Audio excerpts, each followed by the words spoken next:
അവിടുന്ന് മുറിവേൽപ്പിക്കും, എന്നാൽ വെച്ചുകെട്ടും. അവിടുന്ന് പ്രഹരിക്കും, എന്നാൽ അവിടുത്തെ കരം സുഖപ്പെടുത്തും. ദൈവവചനം എത്രയോ ശക്തമാണ്. ജീവിതത്തിൽ പ്രത്യാശ നൽകാൻ ദൈവവചനത്തേക്കാൾ ശ്രേഷ്ഠമായ മറ്റെന്തുണ്ട്? വചനം മുറുകെ പിടിച്ച് പ്രതിസന്ധികളെ തരണം ചെയ്ത ഒരു യുവതിയുടെ ജീവിത കഥയുമായാണ് മഴവില്ല് തീർക്കുന്ന കണ്ണീർ കണങ്ങൾ പുതിയൊരു എപ്പിസോഡുമായി നിങ്ങളുടെ മുന്നിലേക്ക് എത്തിയിരിക്കുന്നത്.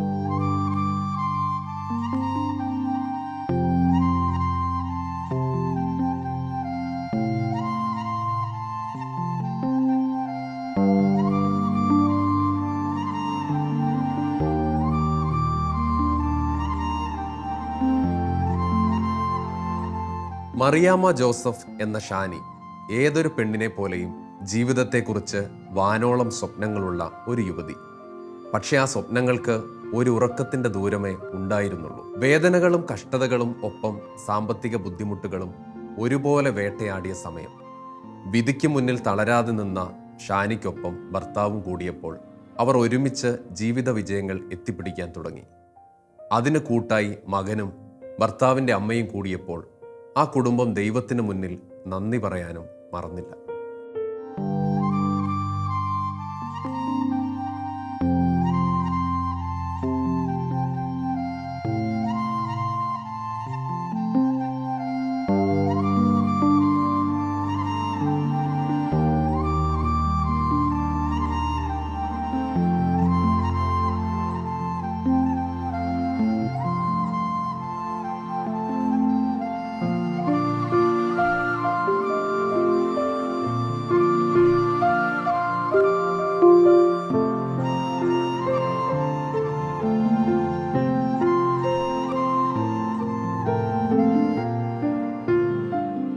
ഈശ്വമിശിഹായ്ക്ക് സ്തുതിയായിരിക്കട്ടെ.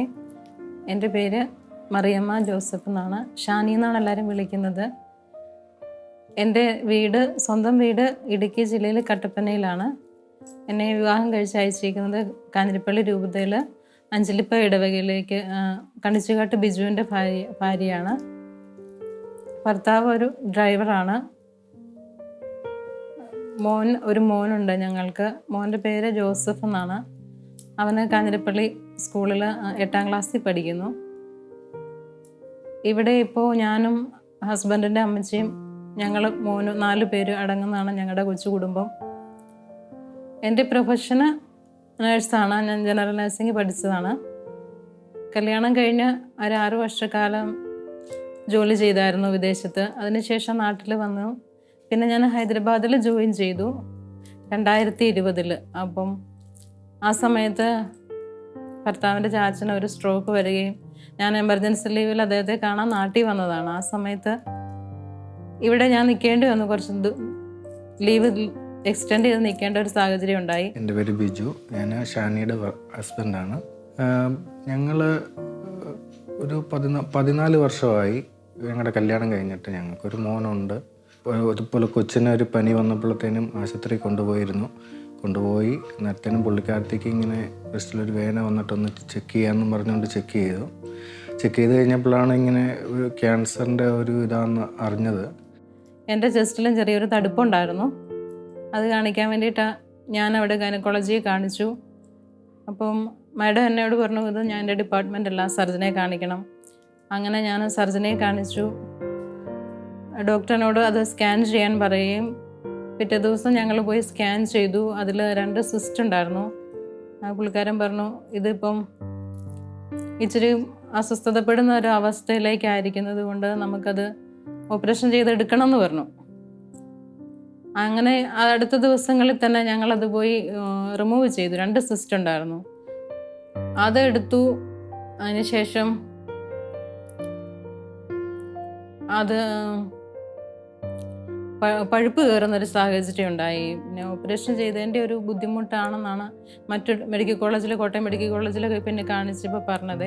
അവർ അത് ഡ്രെയിൻ ഇട്ടില്ല, ഓപ്പറേഷൻ ചെയ്ത സൈറ്റില്ല. അതിൽ ഇൻഫെക്ഷനായിട്ട് അത് ബ്രസ്റ്റെല്ലാം ഇൻഫെക്റ്റഡ് ആയിപ്പോയി. അതിനുശേഷം എനിക്ക് അപ്പോഴത്തേനും ക്യാൻസറാണെന്ന് പറഞ്ഞു. അതിനുശേഷം മെഡിക്കൽ കോളേജിൽ നിന്ന് അവർ പറഞ്ഞു, പഴുപ്പുണങ്ങാതെ നമുക്കൊന്നും ചെയ്യാൻ പറ്റത്തില്ല. നമ്മൾ 1 മാസത്തേന് ഇഞ്ചക്ഷനായിട്ടും തിരിച്ചു വിട്ടു. അപ്പോൾ എൻ്റെ അടുത്ത് ഞങ്ങൾ അവിടെ അഞ്ചലിപ്പയിൽ താമസിക്കുന്ന ബുദ്ധിമുട്ടായതുകൊണ്ട് ഞങ്ങളിവിടെ വാടകയ്ക്ക് പൊൻകുന്നത്ത് ചെങ്കൽ എന്ന സ്ഥലത്തേക്ക് മാറിയായിരുന്നു. ആ ഒരു സമയം മെഡിക്കൽ കോളേജിൽ നിന്നുള്ള ഇഞ്ചക്ഷനൊക്കെ എനിക്ക് എടുത്തു തന്നത് ഞങ്ങൾ ഇവിടെ റെൻറ്റിന് താമസിക്കുന്ന വീട്ടിലെ ആൻറ്റി ആയിരുന്നു. അവരെന്നെ ഒത്തിരി സഹായിച്ചു. ജോമി ആൻറ്റിയും ബോബിച്ചായനും അവരുടെ വീട്ടിലായിരുന്നു. അവരായിരുന്നു ഞങ്ങളെ ഒത്തിരി നോക്കിയത്. ആ സമയത്താണ് ഇച്ചാച്ചനും അസുഖം കൂടി. പിന്നെ എൻ്റെ ബ്രസ്റ്റ് റിമൂവ് ചെയ്യണം എന്നുള്ള ഒരു ഒപ്പീനിയനിലേക്ക് വന്നു. അപ്പോൾ വേദന കൂടിയതുകൊണ്ടും പിന്നെ ബുദ്ധിമുട്ടായതുകൊണ്ടും ഞങ്ങൾ പിന്നെ അടുത്ത പ്രൈവറ്റ് ഹോസ്പിറ്റലിലേക്ക് തന്നെയാണ് പോയത്. അതിൽ അവിടെ ചെന്നപ്പോൾ അവർ പറഞ്ഞു ഒത്തിരി ഇൻഫെക്ഷൻ ആയിപ്പോയി, ഇനിയിപ്പം റിമൂവ് ചെയ്യാതിരിക്കാൻ പറ്റത്തില്ല എന്നൊരു ഒപ്പീനിയൻ കേട്ടത് കൊണ്ട് റെസ്റ്റ് എടുത്തു. അതിനുശേഷം വീണ്ടും കീമോ എടുക്കണം, റേഡിയേഷൻ അങ്ങനെ പ്ലാൻ ചെയ്തു.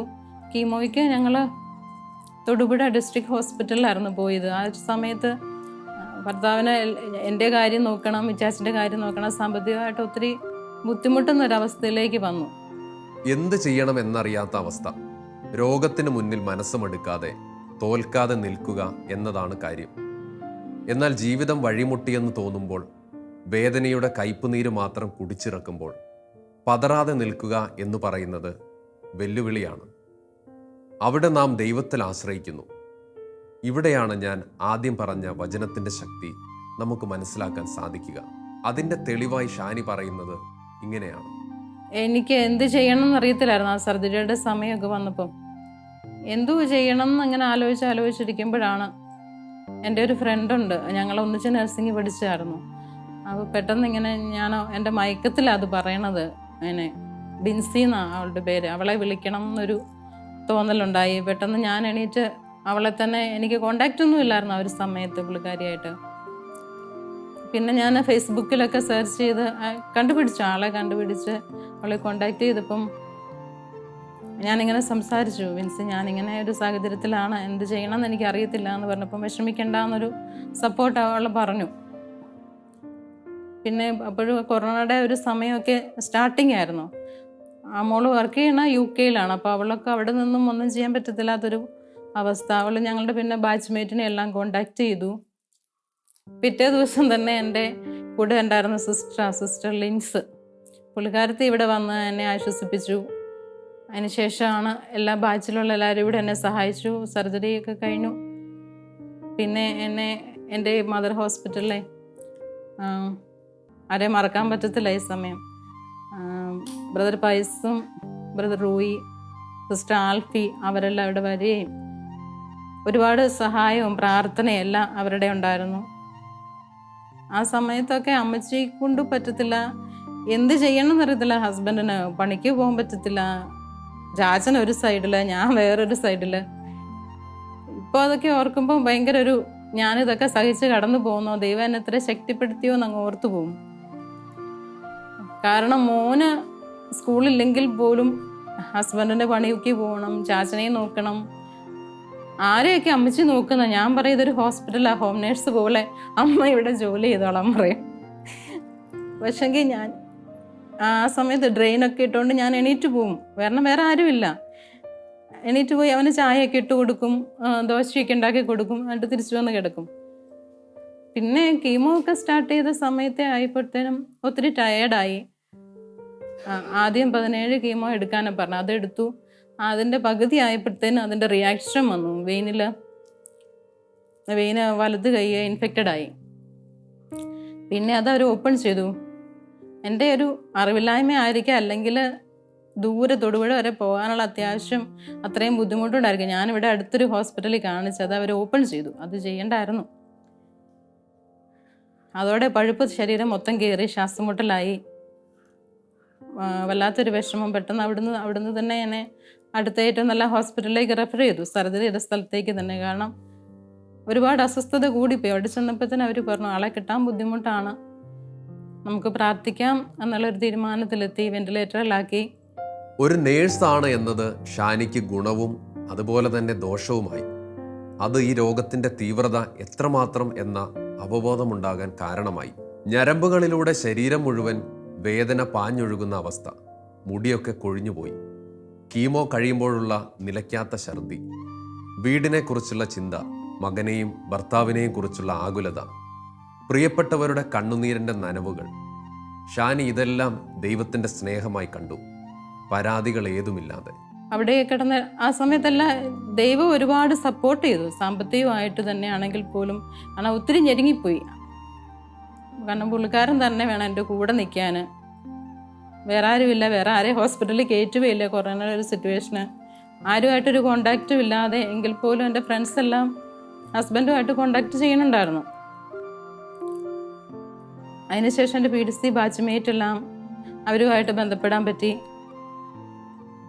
ആ പിള്ളേർ അവരെല്ലാം കുറച്ച് പേരൊക്കെ ഇവിടെ വരികയുണ്ടായി എന്നെ കാണാൻ. പിന്നെ അതിനുശേഷം ICU മാറ്റി പിന്നെ കീമോ തുടങ്ങണമല്ലോ. കീമോ എടുക്കാൻ വീണ്ടും ഞങ്ങൾ തൊടുപുഴയ്ക്ക് ചെന്നപ്പം അവർ പറഞ്ഞു ഇനി കാലിൽ ട്രൈ ചെയ്യാം, കാരണം കൈയില്ല. കാലിൽ കുത്തിയ ഒരു ഇഞ്ചക്ഷൻ എടുത്തു, തിരിച്ച് വീട്ടിൽ വന്നു. 2 ആഴ്ച കഴിഞ്ഞപ്പോൾ വീണ്ടും കൈ പെടുത്തതുപോലെ കാലിൽ നീര് വരാൻ തുടങ്ങി. അപ്പോൾ ആദ്യം മനസ്സിലായില്ല, മസിൽ കയറണമായിരിക്കും വേദനയെന്നൊക്കെ ഓർത്തുകൊണ്ടിരുന്നു. പിന്നെ അപ്പം തന്നെ വിളിച്ച് പറഞ്ഞപ്പോൾ മാഡം പറഞ്ഞു പോരും, നമുക്ക് സ്കാൻ ചെയ്ത് നോക്കാമെന്ന് പറഞ്ഞു. അതിൻ്റെ റിപ്പോർട്ട് വന്നപ്പം കംപ്ലീറ്റ് ഇടതേ കാല് ആർട്ടറിയും വെയിനും കംപ്ലീറ്റ് ബ്ലോക്കായി. ഇനി അതും പറ്റത്തില്ല എന്ന് വീണ്ടും അതിൻ്റെ ഇഞ്ചക്ഷൻ എടുക്കണം, കാർഡിയോളജിയുടെ ഡിപ്പാർട്ട്മെൻറ്റിൽ ഇത് എടുക്കാൻ പറ്റുള്ളൂ എന്നും പറഞ്ഞ് വീണ്ടും ഞങ്ങൾ വന്ന് ആദ്യത്തെ പ്രൈവറ്റ് ഹോസ്പിറ്റലിൽ അഡ്മിറ്റായി. അതിൽ ഇഞ്ചക്ഷൻ എടുത്തു. പിന്നെ അതിൻ്റെ മെഡിസിൻ എല്ലാം ഇപ്പോഴും കണ്ടിന്യൂ ചെയ്യുന്നുണ്ട്. അന്നേരം പിന്നെ വെയിനില്ല, വേറെ ഇഞ്ചക്ഷൻ കണ്ടിന്യൂ ചെയ്യണം. അന്നേരം എൻ്റെ സാറ് പറഞ്ഞു നമുക്ക് സെൻട്രൽ ലൈനേ ഉള്ളൂ ഇനി നിവൃത്തി, കാരണം ഒരു കാലേ ഉള്ളൂ. ആ സമയത്തൊക്കെ വീൽ ചെയറിൽ. അപ്പം ഡോക്ടർ പറഞ്ഞു എന്നോട്, നിനക്ക് എത്രയാണെന്ന് വെച്ചാലും ഒരു 6 മാസം എടുക്കും നീ നടക്കാൻ ഇനി. അന്നേരം ചാച്ചന് അസുഖം കൂടി.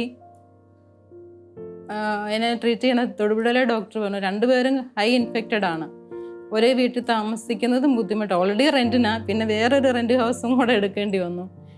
അപ്പം ഞങ്ങൾ വേറൊരു വീട്ടിലോട്ട് മാറി, ഞാൻ ഹസ്ബൻഡും മോനും കൂടെ. അവിടെ ഇച്ചാച്ചനും അമ്മച്ചിയും തനിച്ച്. ഇവിടെ വന്ന് മോനായിരുന്നു എന്നെ വീൽ ചെയറിലെല്ലാം കൊണ്ട് നടക്കണേ എപ്പോഴും, കാരണം വേറെ ആളില്ല.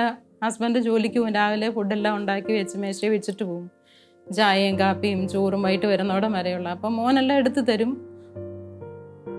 കൊറോണ ഒരു ഇതിലോർത്താൽ ആ സമയത്ത് ഞങ്ങൾക്കൊരു അനുഗ്രഹം കൂടെയായിരുന്നു, കാരണം കുഞ്ഞിന് സ്കൂളിൽ വിടണ്ട, അവന് തന്നെ ഹെൽപ്പ് ചെയ്യാൻ പറ്റി ഒത്തിരി. അപ്പോൾ യൂട്യൂബിലൊക്കെ ധ്യാനങ്ങളൊക്കെ കേൾക്കും, പ്രാർത്ഥന കേൾക്കും. ഷാലോമിൽ കുർബാന കാണും രാവിലെ. പിന്നെ ഞാൻ കൃപാസനത്തിൽ ആലപ്പുഴയിൽ പോയി പ്രാർത്ഥിച്ചായിരുന്നു. എനിക്ക് വേണ്ടിയിട്ട് ഹസ്ബൻഡൊക്കെ ഉടമ്പടി എടുത്തായിരുന്നു. ആ ഒരു സമയം അച്ഛൻ്റെ ഓൺലൈൻ ധ്യാനം കേൾക്കുമ്പോൾ അച്ഛന് എൻ്റെ ഈ കാല് ബ്ലോക്കായ സമയത്താണ് അച്ഛൻ പറഞ്ഞു, കാലിൽ ഇങ്ങനെ ബ്ലോക്കായിട്ടിരിക്കണ ഒരാളെ ദൈവം സുഖപ്പെടുത്തുന്നുണ്ട്, കൈ വെച്ച് പ്രാർത്ഥിക്കാൻ പറഞ്ഞു കാലിൽ, ഓൺലൈനിലാണെങ്കിൽ പോലും. അപ്പോൾ എനിക്ക് സ്വന്തമായിട്ട് കൈ വെക്കാൻ പറ്റത്തില്ല. അപ്പം ഞാൻ മോനെ വിളിച്ചിട്ട് പറഞ്ഞു, മോൻ അമ്മയുടെ കാലെ കൈ വെച്ച് പ്രാർത്ഥിക്കാൻ. അവൻ ആ ഒരു സമയത്ത് ഒത്തിരി എൻ്റെ കൂടെ ഇരുന്ന് പ്രാർത്ഥിക്കുമായിരുന്നു. അവൻ കാലെ കൈ വെച്ച് പ്രാർത്ഥിച്ചു. ദൈവം സുഖപ്പെടുത്തി. 2 ആഴ്ചക്കുള്ളിൽ എനിക്ക് എണീറ്റ് നടക്കാൻ പറ്റി. 6 മാസം എന്ന് പറഞ്ഞ ദൂരം ദൈവം കുറച്ച് തന്നു. അതിനുശേഷം പിന്നെയും കീമോ കണ്ടിന്യൂ ചെയ്യണം, കാരണം ട്രീറ്റ്മെൻറ്റ് കണ്ടിന്യൂ ചെയ്തില്ലെങ്കിൽ ബാക്കി കാര്യങ്ങളെല്ലാം വഷളാകുമല്ലേ. IC കിടന്ന സമയത്തെല്ലാം പിന്നെ എല്ലാ ശ്വാസകോശത്തിൽ ഹാർട്ടിലെല്ലാം വെള്ളം കെട്ടി. അതിൻ്റെ ഒരു ബുദ്ധിമുട്ട് തന്നെ ഒന്നും ചെയ്യാൻ പറ്റത്തില്ല പരസഹായം ഇല്ലാതെ. പിന്നെ കൈയെല്ലാം പഴുത്ത സമയത്ത് ആരുമില്ല നോക്കാൻ, ആരെക്കൊണ്ടും പറ്റത്തില്ല. ഒരാൾ എൻ്റെ കൂടെ വീണു. അപ്പോൾ എൻ്റെ സിസ്റ്റർ വന്നു. പുള്ളിക്കാരത്തി അടുത്ത് തന്നെയാണ് താമസിക്കുന്നത്, കുറച്ച് ദൂരം ഉണ്ടെങ്കിൽ പോലും അവർക്ക് ഇവിടെ വന്നത് ചെയ്യാൻ എനിക്ക് ബുദ്ധിമുട്ടുണ്ട്. അവർക്കും ഫാമിലി ഉണ്ട്, മക്കളുണ്ട്. പിന്നെ അവരെന്നെ കൂട്ടി അവരുടെ വീട്ടിൽ കൊണ്ടുപോയി ഒരു 2 മാസത്തോളം അവിടെ നിന്നു. അവരുടെ മോള് ഒത്തിരി കഷ്ടപ്പെട്ടു. കൈയെല്ലാം ഡ്രസ്സിങ് ചെയ്യണം. പേടിയുണ്ടായിരുന്നു, അവർക്ക് ഒത്തിരി പേടിയുണ്ട്, കാരണം എന്ത് സംഭവിക്കാം, അത്രയും ക്ഷീണമായിപ്പോയി. ഊണിലും ഉറക്കത്തിലും എല്ലാം എനിക്കിങ്ങനെ ഒരു റൂമിൽ നിന്നിട്ട് നടക്കാൻ പോലും പറ്റത്തില്ല. അതൊരവസ്ഥയിലാണ് വീട്ടിൽ ഞാൻ പോകുന്നത്. അവിടെ നിന്നെല്ലാം ദൈവം എന്നെ എണീപ്പിച്ച് നടത്തി എല്ലാ കാര്യത്തിലും. പക്ഷെങ്കിൽ എത്ര സഹിച്ചാലും ഞാൻ ഇന്ന് വരെ പരാതി പറഞ്ഞിട്ടില്ല തമ്പുരാനോട്, എന്തിനാ ഈ അസുഖം തന്നേന്നോ അത് ചോദിച്ചിട്ടില്ല. കാരണം അതിൻ്റെ ബാക്കി മറുപടിയും കൂടെ തമ്പുരാൻ തന്നു. ഞെരുക്കത്തിൽ കൂടെ ആണെങ്കിലും പല കൈകളിലും കൂടെയും ദൈവം എനിക്കുള്ള അപ്പം എത്തിച്ചു. അതാ എൻ്റെ സത്യം. പ്രതീക്ഷയുടെ കാരുണ്യ വഴികളെ ഈശോയ്ക്ക് സമർപ്പിച്ചുകൊണ്ട് ഷാനിയും കുടുംബവും ജീവിതത്തിൻ്റെ പച്ചയായ യാഥാർത്ഥ്യത്തിലേക്ക് കടന്നപ്പോഴും ചെയ്യാനുള്ള കീമോയുടെയും മറ്റു ട്രീറ്റ്മെൻറ്റിൻ്റെയും കഠിനമായ നാളുകൾ ഷാനിയുടെ മുൻപിൽ ഒരു കടമ്പയായി കിടക്കുന്നുണ്ടായിരുന്നു. പിന്നെ ട്രീറ്റ്മെൻറ്റ് കണ്ടിന്യൂ ചെയ്യാൻ വേണ്ടിയിട്ട് തൊടുപുഴയിൽ ചെന്നപ്പം വെയിനില്ല. അപ്പോൾ അവർ പറഞ്ഞു സെൻട്രൽ ലൈൻ ഇടണം. സെൻട്രൽ ലൈൻ ഇടാൻ അവിടെ സൗകര്യമില്ല. വീണ്ടും ഞാൻ പഴയ ഹോസ്പിറ്റലിൽ, പ്രൈവറ്റ് ഹോസ്പിറ്റലിൽ വന്നപ്പോൾ അവിടുത്തെ ഓങ്കോളജിസ്റ്റ് പറഞ്ഞു ഞാൻ ചെയ്തു തരാം. സാറാണ് എന്നെ ഐസിയിലെല്ലാം നോക്കിയത്.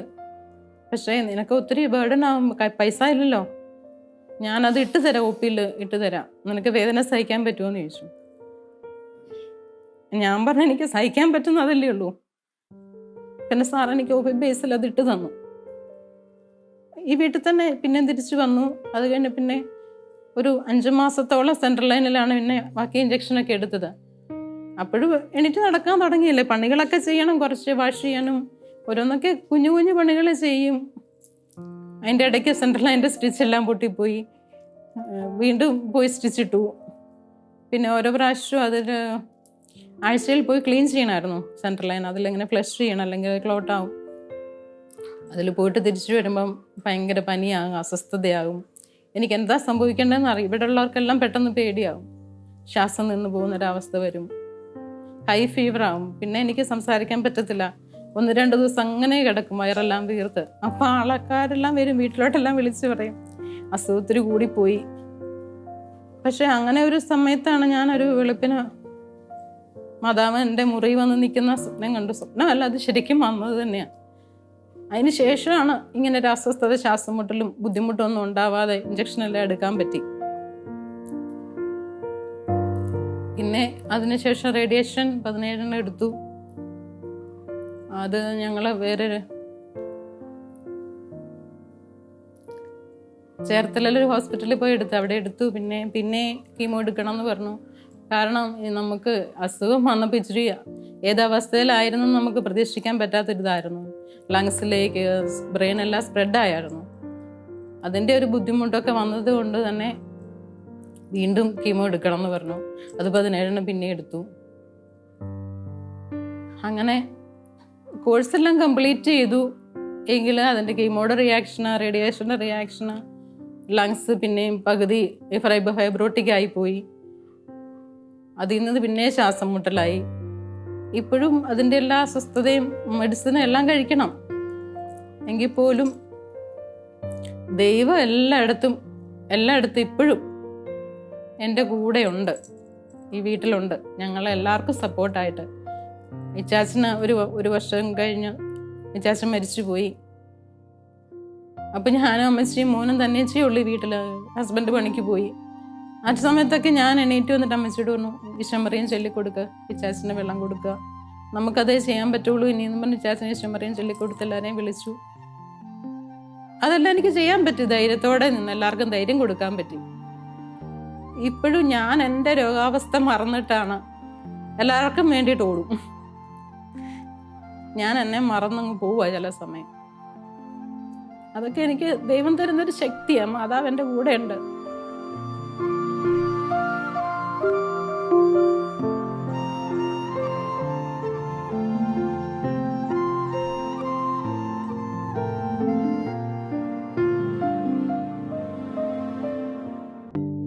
കീമോ തുടർന്നുകൊണ്ടേയിരുന്നു.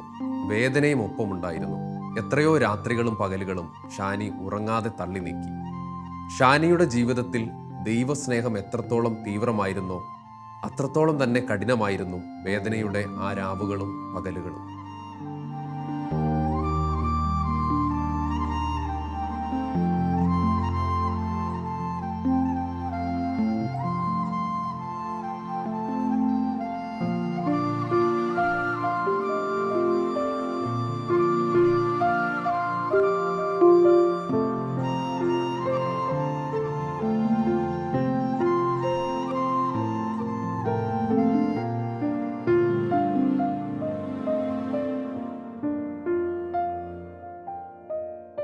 പകലും രാത്രിയും അവസാനിക്കുന്നില്ല, അത് തുടർന്നുകൊണ്ടേയിരിക്കും.